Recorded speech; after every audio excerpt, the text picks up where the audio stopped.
I think that guy's right. Bob Lucas is usually on the money. It's going to go down like a motherfucker. Oh yeah. I mean, this is, But once again, I don't think it means you don't buy any Uber and you don't have any Lyft, because if it does reverse, then that's not a smart thing to do as well. You know, it's just a matter of holding money in reserves. That's what he's getting at. Don't be a dummy. right. Picking up on our conversation from yesterday, what we wanted to go over today is how investing in dividends work using the M1 app. You can see this clearly, Tally? I do. Yeah. And, yeah, I basically forced everybody I know to get an M1 account now. I think you M1 make should a pay me commission money. off this, and that's your real retirement plan. Is Yeah. your sales. Guys, I get $10, so hurry up. Oh, I know. They still owe us $10. We're gonna put the referral code so that somebody can make $10 apparently, because they still owe us $10. So right now I have put in, you can see I did two $500 deposits and then $1,000 yesterday, and then they went in automatically. What do you have? What dividends? What ETFs do you have? Right now, the two ETFs are the Vanguard High Dividend Yield and then the Invesco S&P 500. And you can see how they divvied it up. They basically did 50-50. And so you can see on the left side here, if I click this, that's what this slice of this pie is. Clicking on this side, you can see that this pie is split up across these two companies. Right. So right now, what I want to do is I want to come in here and manage this pie. I want to be able to break this thing up. And so I can start investing in different sectors. M1 actually makes this tricky. You don't do it here. Go to the upper left little, the menu. Where's research here? Research is down here at the bottom. Oh, that's down there. You see? So now you know how to get there. You go to research, then you go to that menu, and right. you go So to My Pies. What he's saying is on the app, this contextual menu in the upper left-hand corner changes depending on which one of these segments you're in. So exactly. And it's a little weird because you would hope it was like when I was first using it, I was in the investing section and I'm like, how do I add a pie? Like I see all these guys with pies on YouTube. Where's my pie? I want some pie. I think they want you to use the plus sign. I think use the plus on the top. Here it is. Build your pie. Automatically invest in what you want. Just choose an expert pie or build your own and then fund your account. There you go. So my pies. Okay, my portfolio. What I always want to do is look at some stocks and add them myself. And then once they're in my portfolio, you need to make a pie, right? So add slices. You have a slice you're adding to. Let's find Verizon and I say plus, and let's say AT&T and I say plus. And done. That's it.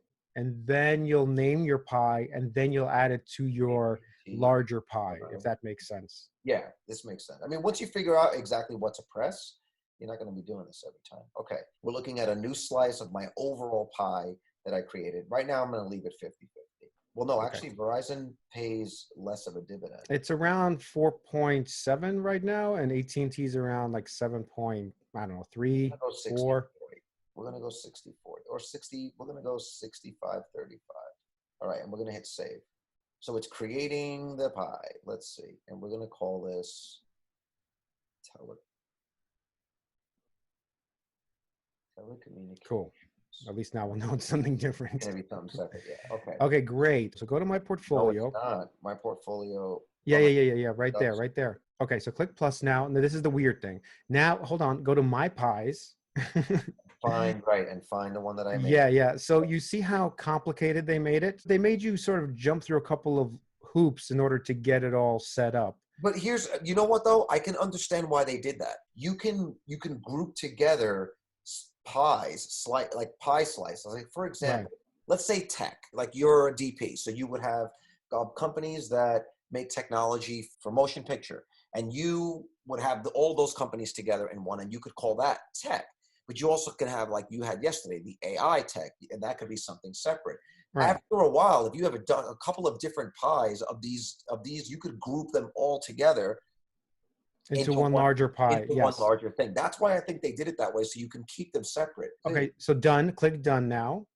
So now what I have is I have my dividend ETFs, and then I have my telecommunications slice, which we just created right now.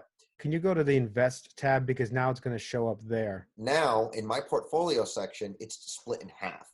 Half of this pie is the dividend ETF slice, and the other half is the telecommunication slice. So right now, let's say you put in, see, your ETFs have $2,000, right? Right. Everything is 50%. So you have 50 and 50. The next time you invest up to around $2,000, it's going to go all into your telecommunications to balance it out. Got So it. your Okay. so your pie is balanced now. Got it. Well, there was If you put $2,050, 2,000 will go into the telecom, and the last 50 will be split across 25, those 4 25. Yeah, I stocks. get it. Yeah. But is it possible now to take $1,000 out of here and move it to here? You can't just move it that way. You'd actually have to set up a sell. And if you go back to, right, so here's your Vanguard. You see where it says manage slice? Like when you're in your VYM, you can say sell. I'm gonna hit sell. I'm gonna current value. I'm gonna sell 250. Mm-hmm. $250 worth. Boom. I'm gonna say continue. It's gonna confirm when 7 a.m. tomorrow. So, okay, so now I have sold $250 worth of that. Then I'm gonna come to the other one. I'm going to go to Invesco. I'm going to go to Manage Slice, Sell. I'm going to sell $250 worth of this. Hit continue, confirm the sell. Click telecom. Well, I see at the Click bottom. buy, it says.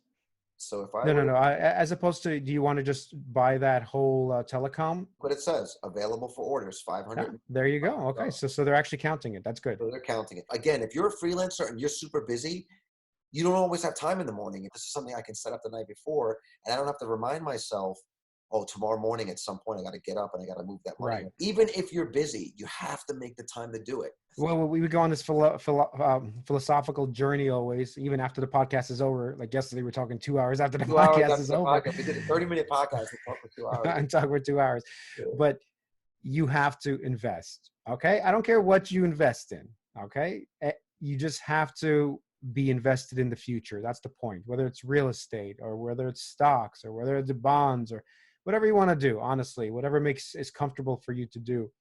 If you don't do it, because you're going to wake up 20 years from now and just be really upset you didn't, you know? Like if you're like, when you buy AT&T or Verizon, I hope, like for you, Carlos, at least, that you believe AT&T and Verizon will do well in the future. Because every dollar is not easy to get, especially now. Now it's very hard to get. If you're reading news all day, in pretty much any industry that you work in, there's companies you swear by. There's companies that make your life easier. There's companies that make your life harder. That's information. That's information Right. that you have specific to that sector. And if you start there, it's a better deal than just sitting in the bank trying to get 3%. Oh no! If you left the money in the bank, it's inflation will ruin. You're not actually doing yourself a favor. Your inflation will make your dollar worth less. So if you left your dollar in for 20 years, your dollar is worth 50 cents or whatever. Oh, okay. Available for orders, 250. It didn't say that before. Okay, so now 250. And 2 cents, buddy. Add the 2 cents in there. Well, I'm gonna add a penny. What are you leaving that? Yeah, why are you leaving the 2 cents? Yeah, there we go. So now in here, we're gonna go buy. It's okay, available for orders, 250, and we're gonna get that penny in there, 250. Done. And done. It has a bunch of other features that I think this app is going to be great in a year. It's still working out the kinks. That's what I feel like is going on. So the idea is once you set up your portfolio and you set up these different sectors as different like slices of pizza, and you tell it which companies are inside each of the slices of pizza. If you put $1,000 in, it starts to allocate that. Then it goes into each slice. Whatever money comes in from the main portfolio gets divvied up the way that you set it inside of the slice. A month and a half, 2 months in, where I started to get a little bit, and I was like, Cindy, to my wife, I was like, we got $2.50. She's like, all right, get the fuck away from me. You're like, correction, I made $2.50 today. You haven't done it. I take it anyway.